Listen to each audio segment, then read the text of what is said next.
lose yourself in a good book. The Board Gosh Energy Book Club.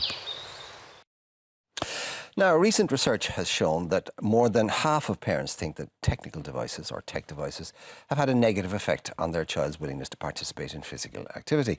With the effect of technology on children in mind, our next guest decided to write a range of books encouraging children to get outside and play. His name is Rod Smith and he joins us now. Good morning, sir. You're very welcome. Nice to meet you for the first time. Thanks for having me. You're delighted. Now, this is interesting, because your day job, so to speak, is in the tech industry. Absolutely. So I'm kind of writing almost against what I'm working in. So I work on a day-to-day basis in IT and computers. And I suppose I'm writing books saying, listen, get kids away from their computers and their tablets and get them out and doing sports. Mm-hmm. Now, you have a series of books. Now, I know you've quite a broad portfolio of things that you write. You've written a series called In a Nutshell, Heroes books, and you focused on Padraig Pearse, James Connolly, and Michael Collins, which is coming out next January, is it, or has it been out already? Collins just out next, right. Then his book on Eamon de Valera. All right, okay. But these ones that you're here to talk about this morning are called the Get Out and Play, and they are Get Out and Play GAA, Get Out and Play Football, Get Out and Play Rugby. Now, there's a theme to this, and there are stories as well. So what you're doing is you're explaining the rules, you're explaining the attraction of each game, but there's also a subplot, or maybe is it the main plot? There's a couple of different plots. There's I suppose there's a story for the younger generation and there's a story for the older generation. You have the younger child, Oscar, who spends all of his time playing video games on his tablet or on his computer, and then you have the grandparents, his granddad Mick, who comes along, who has no idea about technology, doesn't even know how to use the remote control and the television. And that's something we're all, kids today, they love making fun of me. I'm pretty technical, but there are certain things I can't do. And when you see them when you see the stuff they can do on their phones, absolutely, it's mind-boggling, yes. You know. So this is bringing together two generations, a young and an old, a tech-savvy young child, and then an older grandparent who has no idea about technology. And he comes in and he sees the grandchild on the couch and he's saying, "What are you doing, spending all your time in this fantasy world? Get outside, and I'll show you what it's like to have go outside and have real fun out and to just go." Okay, and to that end, you're obviously selling the individual sport, but you're also selling the history of it as well, and the rules, and getting them to understand why the rules are a particular way. Absolutely, and particularly in the GAA one, because I suppose it's such a part of our cultural fabric, the game of GAA. The first one particularly, there was a big emphasis on the history of GAA, how it came about.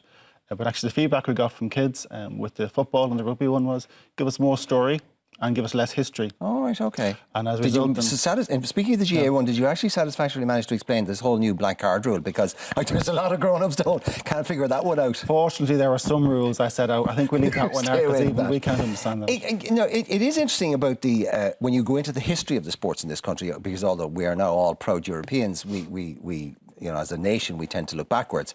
So each of those games has a historical, has a rich history, but also has a historical bias.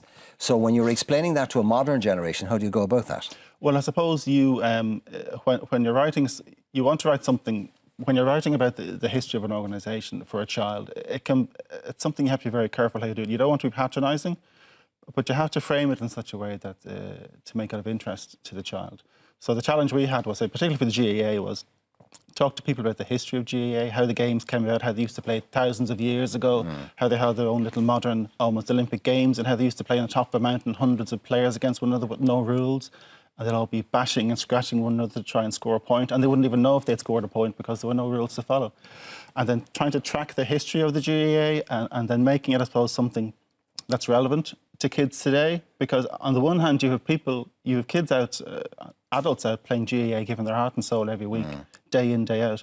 But maybe there's not an awareness there, actually, of the history and the background of the sport. Well, you need to be careful about the history as well, too, because, of course, playing GAA and being a member of the GAA was an expression of rebellion and revolt and resistance as well. And, of course, in modern times, playing GAA, maybe not in Dublin because of the success of the football team at the moment, but it would be viewed by some kids as being, oh, that's a rural game. And of course, soccer then is a foreign game, and then rugby is a kind of a posh game. Yes. So how do you overcome those barriers and break them down?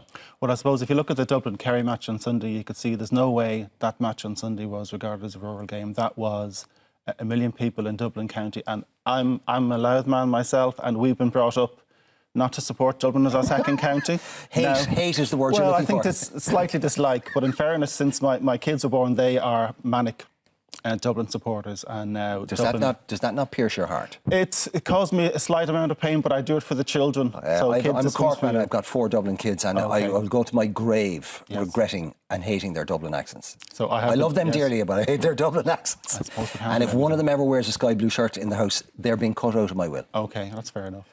I'm not that extreme, but I can see where you're coming from. As a Louth part, we won't win something for probably another 50 years, so I'm a great source of merriment. Well, the in last my time you house. got close, you got robbed as well with that awful goal. Well, didn't you? that's another story, yes. In terms of yourself, I mean, you'll be your work to those who are fans of yours will be known, of course, but you'd be a relatively new name to the broad mass of people in this. But you come very highly recommended because Owen Colfer, no less, or Laureate Nanogue, rates you very highly and has been singing your praises. And not bad when you have a man like that in your corner, is it? Well, he's a lovely fella, and I met him as part of his laureate duties. We met him on that. We were doing a steam train between Dublin and Drogheda, where I'm from, and it was a fantastic experience. And I brought my younger son, Oisín, who was the inspiration for the Get and Play books. And Owen Colfer was a real gent. I'd never met him before, and he introduced me to all the kids. Here's my good friend, Rod Smith. And I was going, my God, Owen Colfer thinks I'm his good friend. Has your kids written Red Artemis? They have. Well, they had, and basically I've told them, listen, lads, when I went home, get out the rest of his books, go to the library there now and start reading the rest of his books as well. Well, I will say the same to people at home. Go to a library and ask for Rod Smith, and there are Get Out and Play GEA, Play Football, Play Rugby, but also there is the In a Nutshell Heroes book. You've got Porry Pierce, James Connolly, Michael Collins, and coming out shortly as well, Dev. Rod, it's a pleasure to meet you. Hopefully it's the first of many visits to the programme. Thanks a million, Mark. Not at all, you're more than welcome. By the way, we're staying in the wee county, or close enough to it in any case, because congratulations to Geraldine Kavanagh from Balbriggan, who is this month's book club winner. See how we did that? Sheer luck and also the quality of your review, Geraldine. Would you like to win some of Rod's books? Well, head over to our Facebook page now for details on how to enter. We're going to take a quick break. We'll be back very shortly. Please stay with us. Lose yourself in a good book. The Board Gosh Energy Book Club.